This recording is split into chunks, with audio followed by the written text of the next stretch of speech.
Այսօր մեր սիրելի հեռուստասերիալում տեղի ունեցավ այն, ինչին մենք բոլորս անհամբեր և միևնույն ժամանակ մեծ սարսափով սպասում էինք։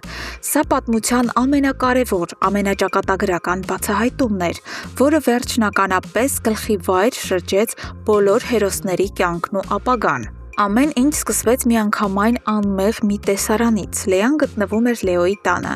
Հետաքրքրությունից դրդված նա մտնում է Դավիթ պապիկի աշխատասենյակ։ Այն սենյակ, որտեղ ծերունին սովորաբար կար ու ձև է անում և իր մտքերի հետ առանձնանում։ Եվ հենց այնտեղ հին իրերի մեջ Լեան պատահաբար նկատում և վերցնում է Լեոյի հոր լուսանկարը։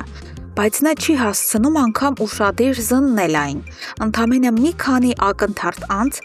որոտնդոստ և ամբողջովին անսպասելի կերպով Լեոյի տուն է ներխուժում Հունանը։ Նա ուղիղ մտնում է այդ նույն սենյակ, կոպտորեն խլում է Լեայի ձեռքից լուսանկարն ու տեսնում Ռաֆոյին։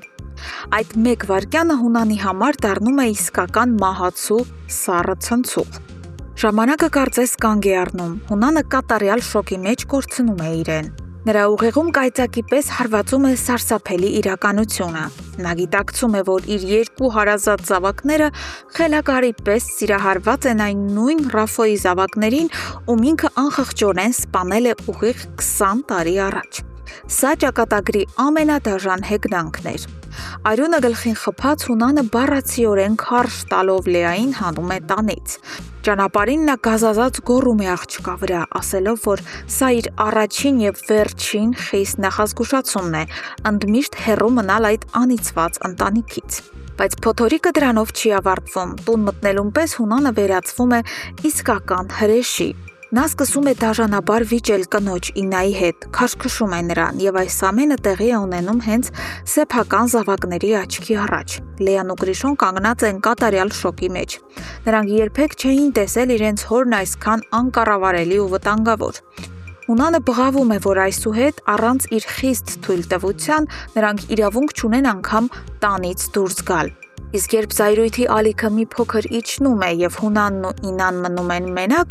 ամուսինը վերջապես բացում է իր հոգու դժոխքը։ Նա Ինային խոստովանում է ճշմարտությունը,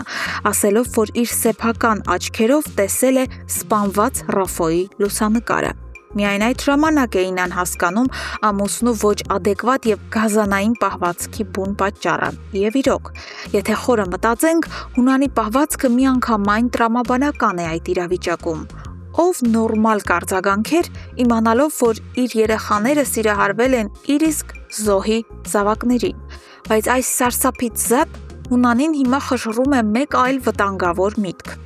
Ինչ դեր ունի այս արյունոտ խաղում Ավոն, և արդյոք նա ի սկզբանե տեղյակ չէր, որ Լեոն իր հարազատ եղբոր որդին է։ Քանի դեռ Հունանը մտորում է Ավոյի մասին, վերջինս հարբած տուն է մտնում, կորցնելով զգոնությունը նա Էռնային խոստովանում է, որ այն ծերունին, ում նրանք տեսան հիվանդանոցում, իրականում իր հարազատ հայրն էր, և որ ինքն ընդմիշտ մերժված ու անիծված է իր ընտանիքի կողմից։ Բայց Էռնան արդեն այնքան է հոգնել նրա ստերից, որ ուղղակի ուշադրություն չի դարձնում այս ցնցող խոստովանությանը։